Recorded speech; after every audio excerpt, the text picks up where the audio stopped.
Eh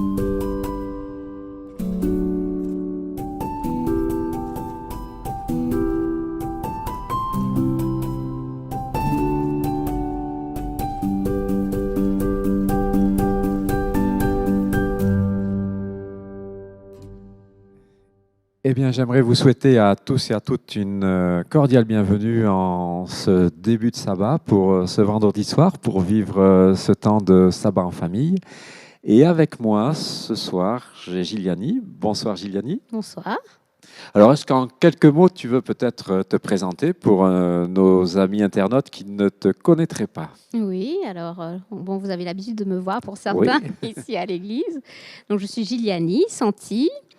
Je viens de l'île Maurice à la base. Mon père était pasteur là-bas et donc j'ai toujours été à l'église. Ouais. C'est un peu ma deuxième maison. D'accord.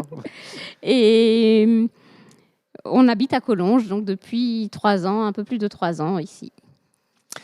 Alors, j'ai voulu un petit peu qu'on se voit parce qu'on a échangé et tu m'as parlé un petit peu de ton cheminement spirituel.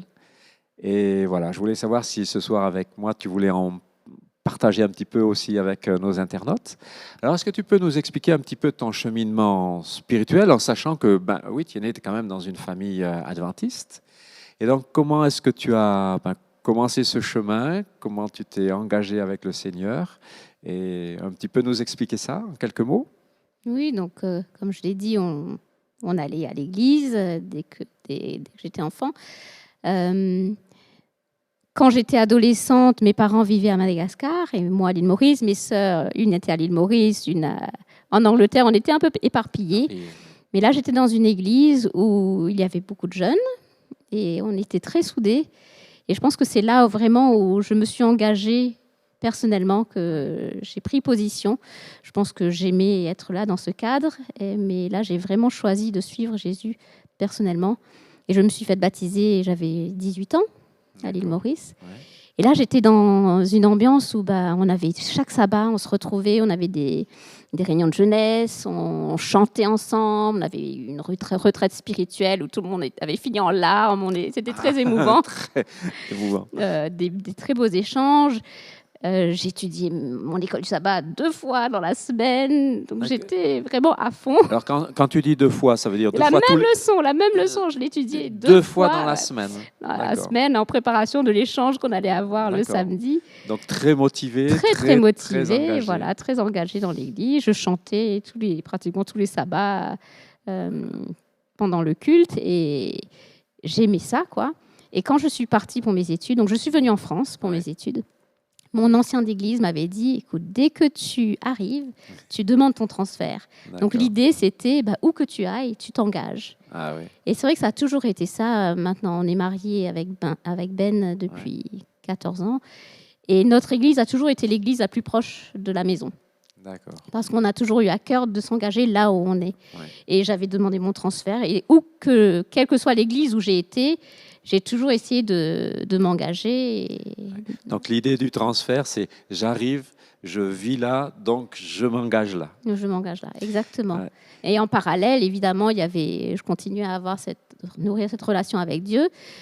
Mais évidemment, de quitter ce groupe où on faisait les choses beaucoup dynamique, ensemble, très stimulant. Voilà, c'est pas toujours évident de garder ce dynamisme. Et c'est vrai que ce n'a pas toujours été facile d'avoir les mêmes routines. Et pendant très longtemps, je pense que je recherchais à reproduire ce que j'avais. Ouais. C'est-à-dire que pour moi, ma relation avec Dieu, c'était ces temps d'études, de prière. Il fallait que ma semaine soit assez organisée pour que le sabbat, ma chambre, à l'époque j'habitais dans des chambres d'étudiants, donc ma chambre soit rangée, d'avoir tout préparé pour le sabbat et d'avoir eu assez de temps d'études. Et c'était peut-être beaucoup dans le faire, mais je ne le réalisais pas encore. Ouais. Et donc j'ai eu pendant longtemps des frustrations en me disant mais j'arrive pas à me lever tôt et à passer du temps avec Dieu. En tout cas, j'arrive pas à le faire régulièrement. Ouais. Et du coup, petit à petit, j'avais l'impression de m'éloigner de Dieu, de ne pas vivre les choses, en tout cas comme ça devait l'être. Si je te comprends bien, tu avais vécu quelque chose de très très fort, de très intense, Et après, à cause des circonstances un petit peu de la vie, tu avais le sentiment que tu n'arrivais plus à vivre ça. Et parce que tu n'arrivais plus à vivre ça, tu avais le sentiment que tu t'éloignais de Dieu. Oui, un peu, oui, c'est Ouais. ça. Que c'était pas assez, quoi. Il fallait Ouais. que je donne mon maximum, et Ouais. là, j'arrivais pas à donner Ouais. mon maximum, ou le maximum que j'imaginais Ouais. était maximum. Et après, je me suis mariée, j'ai eu des enfants, donc déjà le premier. Et là, on a l'impression, mais qu'est-ce que je faisais de mon temps avant? Parce que là, maintenant, j'ai l'impression que encore, j'ai encore moins de temps, plus le temps de faire grand-chose. Oui. Alors, j'avais des temps, comme j'étais à la maison, j'avais arrêté de travailler pour être à la maison Ouais. avec Joshua. Tous les matins, notre routine, c'est je le prenais, je l'allaitais et je chantais. J'ouvrais mon cantique et je chantais Ouais. pour lui et pour moi aussi. Ouais. Et puis, on allait à l'école du sabbat, des chatons. Mais Mhm. c'est vrai que le moment du culte, j'arrivais pas vraiment à le vivre, puisque quand on a des petits-enfants, on est... Pas tout à fait disponible. Voilà, soit on est occupé à C'est on s'occuper occupé, d'eux, on ouais. est dehors parce qu'ils ont besoin de courir, ils doivent faire du bruit, ou sinon on rentre parce qu'ils ont besoin de faire la sieste. Donc petit à petit, j'avais l'impression de ne plus rien vivre, puisque ma journée, elle s'enchaînait entre m'occuper de mon enfant, s'occuper de la maison, cuisiner.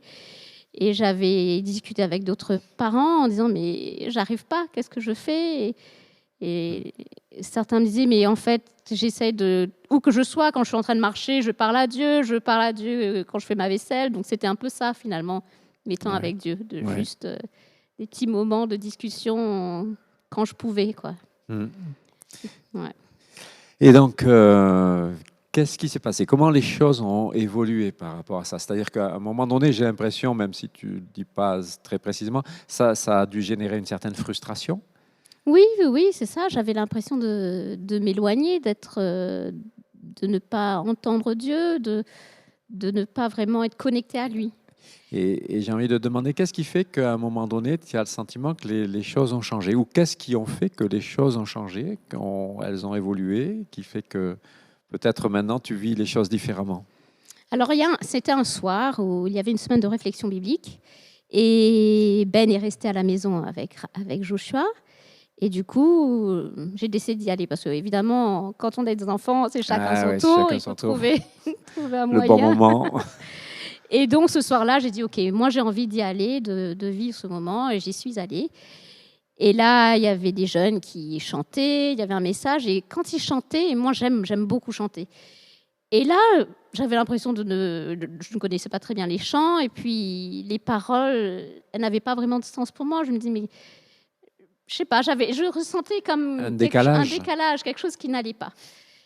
Et pour moi, ça a été un petit peu le moment où je suis rentrée, j'ai crié à Dieu, en fait, et je me suis mise à pleurer et à lui dire, mais je veux te ressentir dans ma vie, je veux une connexion avec toi. Et j'avais pas envie à ce moment-là de suivre des règles en me disant, bon, il faut que j'ai ce temps, 1 heure de méditation, il faut que je puisse étudier ma Bible tous les jours, que je fasse mon école du sabbat.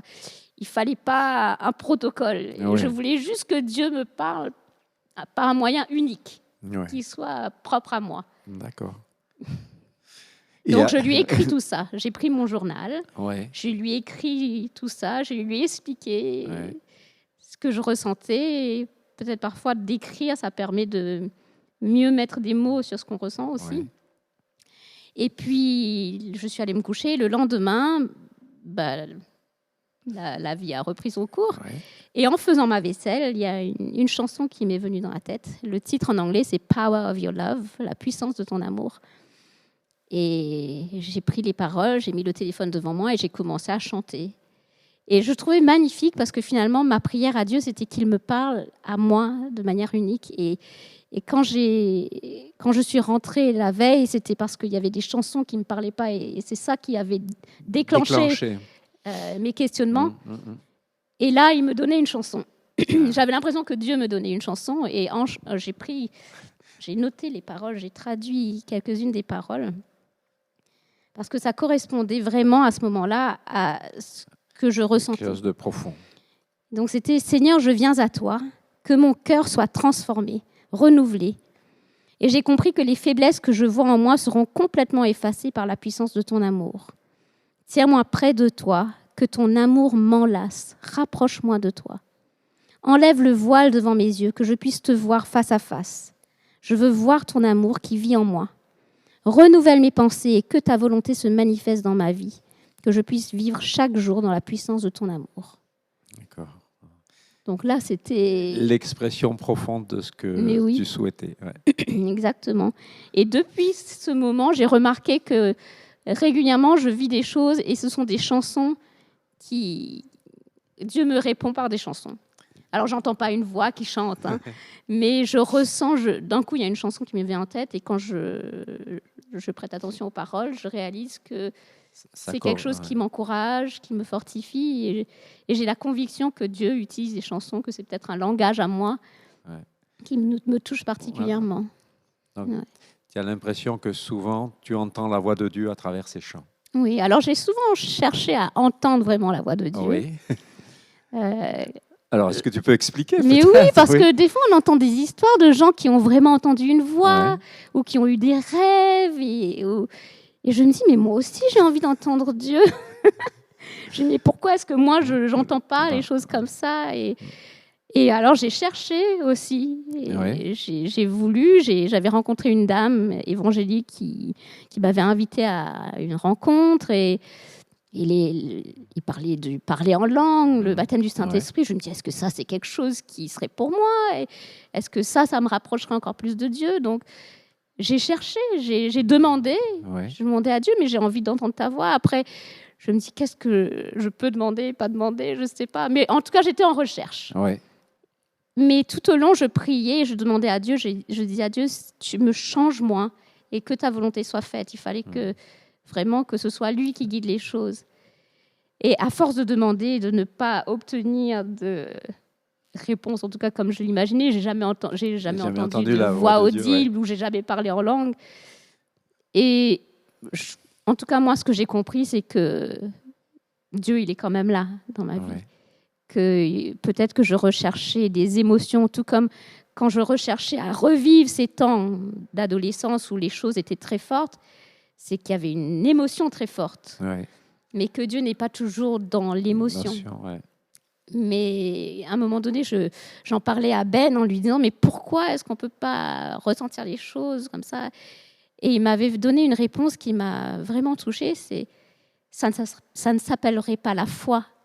Ah oui. C'est que si c'était clair et net et qu'il y avait un chemin à tracer, qu'il fallait entendre des choses, ça ne serait pas de la foi. La foi, c'est de croire dans les choses qu'on ne voit pas, de croire que ça existe, que c'est possible, même si on n'a pas de preuves scientifiques et tangibles qu'on peut prendre là comme ça. Donc là, j'ai réalisé, mais en fait, voilà, moi, je choisis de croire. Je choisis de croire que Dieu est là, de croire en ses promesses.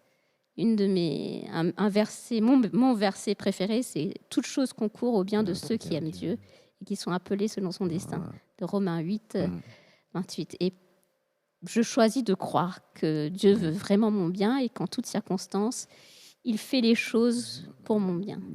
Et est-ce que justement le fait d'évoluer dans ta pensée entre ce temps-là et maintenant, tu as le sentiment que dans ta vie spirituelle, ça a changé vraiment quelque chose? Oui, ça a changé, oui. Alors, tu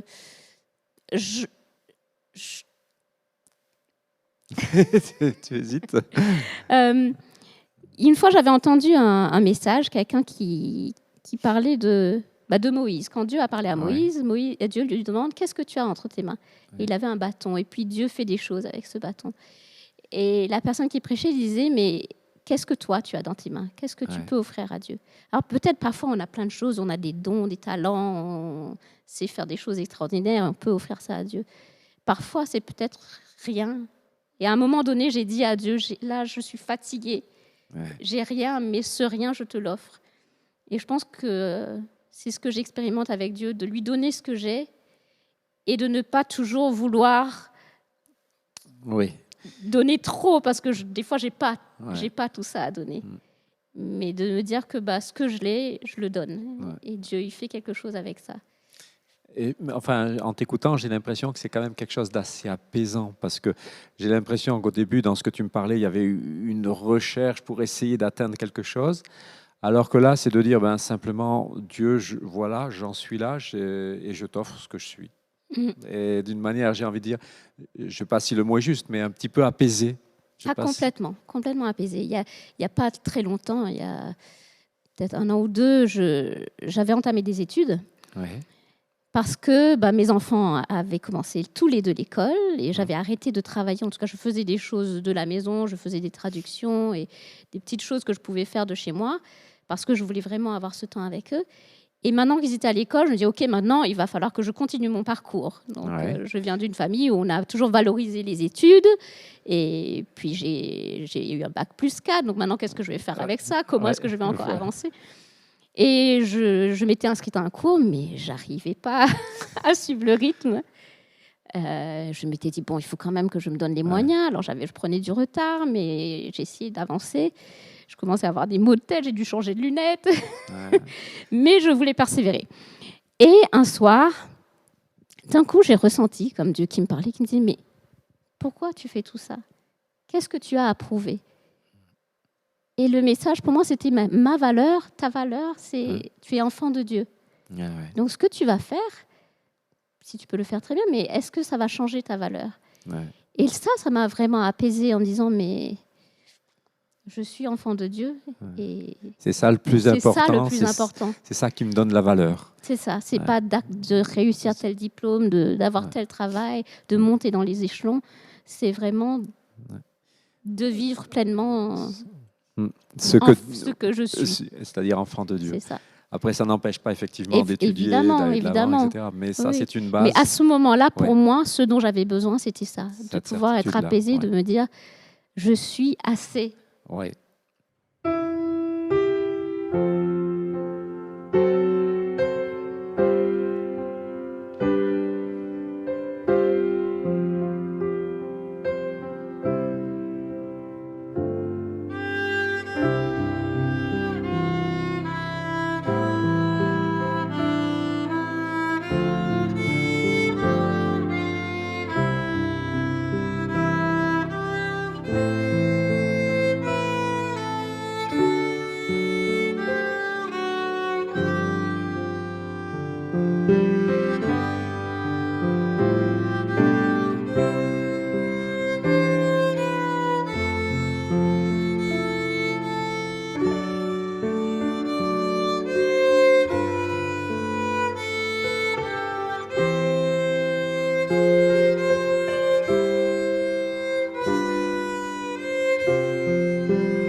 Ben, écoute, c'est un beau témoignage, mais ce qui me frappe quand même, c'est que effectivement, là, tu parles de ton cheminement spirituel, mais j'ai l'impression aussi que ce cheminement spirituel, il y a aussi un véritable engagement. Oui, tout à fait. Ça, c'est quelque chose. Bon, j'ai toujours été Ouais. quelqu'un d'engagé. Des fois, avec mes sœurs, on blague, on dit ça, c'est. Mes parents, ils sont très engagés Ouais. aussi. Ils ont toujours été investis et je pense qu'ils nous ont transmis ça. Et puis, en arrivant ici, on m'a demandé si je voulais bien être responsable du département du ministère des Enfants. Ouais. Et je ne savais pas quoi répondre au début parce que je me dis, OK, on vient d'arriver, déjà s'engager, avoir une si grosse responsabilité dans une si grosse église. Mais en fait, je ne pouvais pas refuser. Je ne pouvais pas refuser parce que je me sentais vraiment appelée à faire quelque chose pour les enfants. Ça venait aussi de mon vécu. Ouais. Donc, j'ai 2 enfants et parfois, dans certaines églises, j'ai parfois ressenti qu'on n'était pas complètement les bienvenus. Alors, je m'explique, c'est pas qu'on ne voulait pas de nous, mais que le cadre n'était pas favorable à être en famille ou à être avec des enfants. Ou parfois, les enfants, c'est très bien s'ils sont dans la salle au fond, et qu'ils font surtout pas de bruit. Voilà, et puis, si on veut aller s'asseoir devant, une fois, j'ai voulu aller m'asseoir tout devant dans l'église parce que je voulais être avec Joshua et pouvoir lui partager ce qu'on entendait, parce qu'à ce moment-là, il était très réceptif à ça. Et puis, quand il fallait chanter, comme il ne savait pas encore lire, je lui murmurais les paroles pour qu'il puisse chanter avec nous. Mais on m'a fait comprendre que les enfants, c'est au fond. Et quand j'ai insisté, on m'a dit, oui, mais au cas où, il vaut mieux rester au fond quand même. Et là, ça m'a interpellée. Je me suis dit, mais en fait, elle est où ma place ? Ouais. Donc moi, je suis la maman, je dois m'assurer qu'ils se taisent. Et puis, à un moment donné, on voudra que les grands-enfants quand même soient engagés, qu'ils fassent des choses, qu'ils veuillent s'engager avec Dieu. Mais à quel moment est-ce qu'on leur permet de découvrir les choses ? En fait, ce que tu es en train de dire, c'est que ce qui t'a frappé, c'est le décalage. Quand on dit aux enfants, quand ils sont petits, restez tranquilles, bougez pas, taisez-vous, et qu'à partir d'un moment, on leur dit non, mais maintenant, il faut vous engager. Sauf que pendant des années, on leur a dit de rester tranquille et pas de s'engager, en fait. Oui, c'est ça. En tout cas, c'est ce que je ressentais. C'est ce que tu as ressenti. Et du coup, moi, pour mes enfants, on essayait de faire les choses à la maison. On a fait une sainte scène à la maison pour qu'ils puissent aussi le vivre et voir ce qui se passe. On essayait de faire des temps de méditation, de louange à la maison. Mais j'ai quand même parlé avec les gens de l'église pour leur expliquer ce que j'ai eu l'occasion de pouvoir expliquer mon ressenti. Et puis, ils étaient très réceptifs et on a pu aussi changer les choses. Ouais. Puisque je me suis dit, et en arrivant ici, c'était ma réflexion, si je veux que mes enfants aient un certain cadre, si je veux faire des choses, proposer des choses pour mes enfants, autant le proposer pour tous les autres enfants. D'accord. Je me dis, si je vais faire un effort pour les miens, que ça puisse être bénéfique pour les autres. Voilà. Donc, c'est pour ça que j'ai accepté cette responsabilité. Voilà, tout à fait. Donc, ce qu'on a essayé de faire jusqu'à présent, c'était, pendant le temps de culte, de les impliquer. On a des coloriages, alors qui puissent aussi suivre en coloriant, parce qu'en fait, même quand ils colorient, ils entendent. Moi, le mien, des fois, il est en train de colorier, et puis il va me répéter quelque chose qui vient d'être dit, et faire un lien avec ce qu'il a vécu, ou un mot qu'il a entendu. Donc, ils entendent quand même. Et puis, on a quand même la chance, on a une église où les enfants sont engagés dans la louange, ils lisent, ils font de la musique, ils sont derrière les caméras. Et on a vraiment là l'opportunité pour que chaque enfant puisse s'engager. Trouver sa place. Vraiment, voilà. Et justement, alors, cet engagement, ça va un petit peu plus loin, parce que là, tu es en plein dans un projet avec l'Église, un projet Kids. Alors, est-ce que tu peux expliquer en quelques mots ce que c'est que ce projet et l'idée qu'il y a derrière ? Parce que ça m'a interpellé quand tu m'en as parlé. Je trouve que c'est super intéressant. Alors, est-ce que tu peux un petit peu nous expliquer ? Oui, alors, quand on vivait en Angleterre, j'avais entendu parler de ce projet. Kids, ça veut dire Kids in Discipleship. Donc, des enfants qui cheminent pour être disciples, des enfants disciples.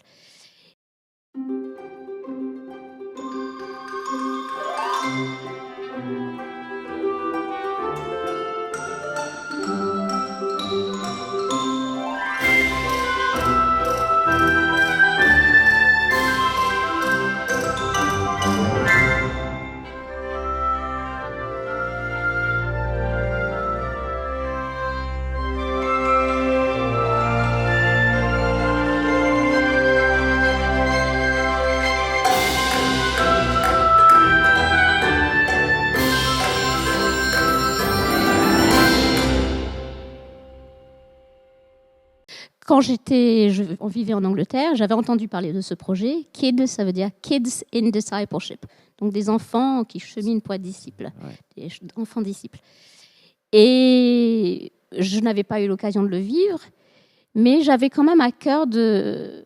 En fait, je pensais aux parents qui, comme moi, parfois ont du mal à savoir quoi faire pour accompagner leurs enfants spirituellement. On est des fois très, très occupés ou très chargés. Alors, on a les guides d'école du sabbat qu'on peut faire, mais des fois, on a parfois du mal, on ne sait pas trop comment s'y prendre. Moi, en tant qu'enfant, j'avais vécu le culte familial à la maison, qu'on a parfois fait très régulièrement à la maison, parfois, selon les circonstances, on n'arrive pas toujours. Mais voilà, je me suis dit que ça serait intéressant qu'on puisse discuter avec les parents ou même d'autres personnes qui accompagnent les enfants. On a les animateurs ou animatrices d'école du sabbat qui accompagnent aussi, ou même en tant que juste adulte à l'église, on peut aussi avoir à cœur d'accompagner un enfant. Et je me suis dit que ça serait intéressant de proposer quelque chose en dehors de l'église, parce qu'on fait plein d'activités à l'église, mais le reste de la semaine... Qu'est-ce qui est fait pour continuer à vivre les temps spirituels ? Parce que finalement, là où on apprend le plus, là où on exerce vraiment notre foi, c'est dans le quotidien. C'est quand on fait tous les faits de la vie, c'est vraiment là qu'on peut mettre les choses en pratique et avoir une réflexion, une démarche spirituelle dans toutes ces choses du quotidien. Donc le projet KID, ce sont... des ateliers qui sont proposés pour accompagner les parents ou les mentors pour qu'ils puissent... Alors, on va l'expliquer pendant les semaines à venir. Je ne veux pas trop en dire puisqu'il y a tout un programme qui est proposé. Place, là, mais en gros, on ne peut pas apprendre à quelqu'un à tricoter si on ne sait pas tricoter. Donc, on veut d'abord équiper les gens. Les parents, les parents ou les adultes, voilà, les adultes. À déjà faire un cheminement pour après qu'on puisse cheminer ensemble avec les enfants. Donc, il y aura plein d'informations qui vont vous être transmises, mais c'est vraiment un parcours de disciples qui concerne toute la famille. Oui, et c'est ça qui m'a touché, si tu veux, quand tu m'as parlé de ce projet-là, c'est que c'est un programme de disciples pour toute la famille, mais aussi c'est l'idée de voir dans l'enfant quelqu'un qui est un disciple.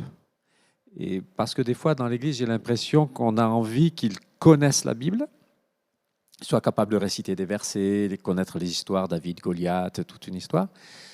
Mais on a du mal à imaginer qu'ils soient disciples. C'est-à-dire que déjà, tout petit, à 6, 8, 10 ans, 12 ans, ils se sentent disciples du Christ et pas simplement une connaissance. Alors, je ne sais pas, moi, c'est ça qui m'a touché.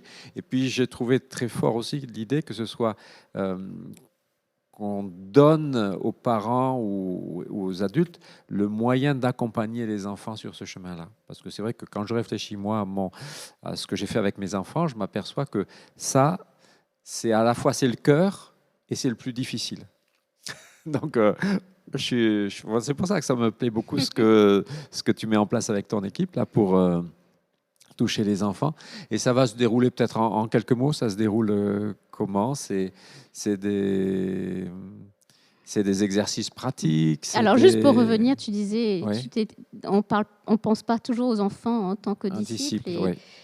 Et oui, moi, je pense que, on l'a vu la semaine dernière, il y a plein d'enfants qui se sont levés, qui ont manifesté leur envie de s'engager avec Dieu. Et des fois, peut-être, on sous-estime, peut-être parce qu'on se dit qu'ils ne comprennent pas tout encore, qu'ils n'ont pas fait toutes les études bibliques, etc. Mais il y a des statistiques qui ont été faites qui montrent que l'âge propice pour s'engager, c'est autour de 10-14 ans. Il y a des enfants, des fois, ils ont vraiment à cœur et que c'est vraiment une fenêtre d'opportunité de prendre cet engagement. Après, voilà, chaque parcours est différent. Et peut-être qu'ils ne comprennent pas toutes les choses comme les adultes, mais ils ont cet amour pour Jésus. Et puis, même en tant qu'adultes, on continue à apprendre. Donc, oui, eux aussi, ils sont disciples. Et Jésus le dit bien, laissez venir à moi tous les petits-enfants et que le royaume des cieux est pour ceux qui leur ressemblent. Donc, ils ont de la valeur et ils ont la capacité de faire des choix Eh bien, écoute, merci Giliani pour ce temps que tu nous as accordé ce soir. Oui, alors attends, vite fait, tu m'as Oui, demandé vite le fait, projet. excuse-moi, tu vois, j'étais parti là. Vas-y. Alors, Ouais. pendant les prochains Ouais. sabbats, donc on aura 3 sabbats où il y aura une prédication spécialement sur ce projet KID, qui ne va pas forcément expliquer les détails du projet, mais explique les valeurs qui sont importantes L'esprit, les valeurs. Ouais. dans ce projet. Et le 6 novembre, nous aurons une réunion d'information où on expliquera un peu plus en détail le fonctionnement. Ce sont des parcours, des petits ateliers qui peuvent se faire soit dans un format de groupe de maison ou ici à l'église. Donc, on va proposer des options. Les différentes options. Voilà. Et on a aussi prévu d'avoir une petite chorale pour enfants, pour que les parents puissent suivre les ateliers et que les enfants aussi soient pris en charge, en tout cas pour la partie ou des ateliers qui sont plus pour les parents. Pour les parents, oui. Et ensuite, la suite des ateliers seront à vivre en famille. Aussi, voilà. Ouais. Ça aussi, je trouve que c'est une belle idée de vivre en famille. Je trouve que c'est important, surtout dans notre société où c'est compliqué d'avoir par moment la famille ensemble, etc. Exactement. Et ce projet, je ne l'ai jamais vécu moi. J'en ai entendu parler, mais les témoignages que j'en ai entendus étaient très forts. Ouais. Où, par exemple, on nous expliquait que dans une église, avant de s'engager dans ce projet, dans les ateliers, ils ont prié en famille pour décider, oui, on a envie de suivre ce parcours. Ouais. Et d'autres personnes qui ont démarré le parcours et puis qui ont continué des années après à continuer à vivre des temps comme un petit groupe de maison qui a perduré. Donc, je pense que ça peut vraiment engendrer un vrai réveil spirituel et on aimerait encourager ça. Écoute, que le Seigneur entende cette prière et qu'il bénisse cette œuvre, parce que je crois que la famille, c'est quand même au cœur de l'Évangile. Alors, écoute, que Dieu bénisse cette équipe, ce projet, et que, voilà, par la grâce de Dieu, ça puisse porter des fruits pour l'éternité. Amen. Merci d'avoir partagé ce temps avec nous. Et puis, je te souhaite une bonne soirée, un bon sabbat aussi. Et puis, à nos auditeurs aussi, bonne soirée, bon sabbat. À bientôt. Au revoir. Au revoir.